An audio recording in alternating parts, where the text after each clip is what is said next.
Okay, bulletproof coffee.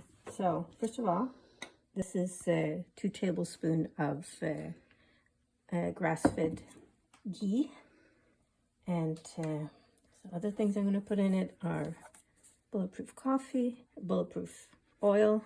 Hello, brain. Good morning. And today I'm going to put some pumpkin pie spice in there, because why not? And then I've got some protein powder, and of course, coffee.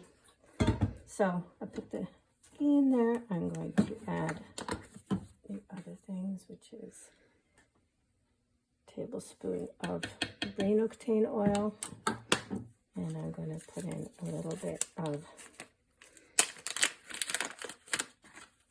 pumpkin spice. Sometimes I put in peppermint leaves, but I only just brought in my peppermint plant, and I don't think it's ready to surrender any leaves just yet.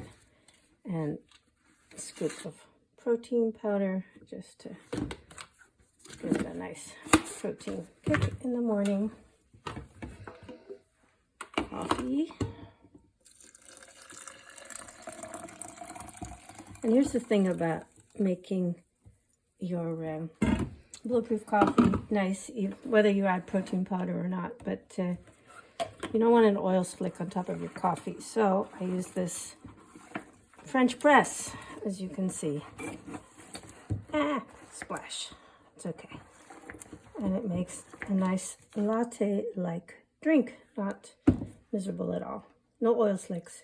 So, thank you. Have a great day.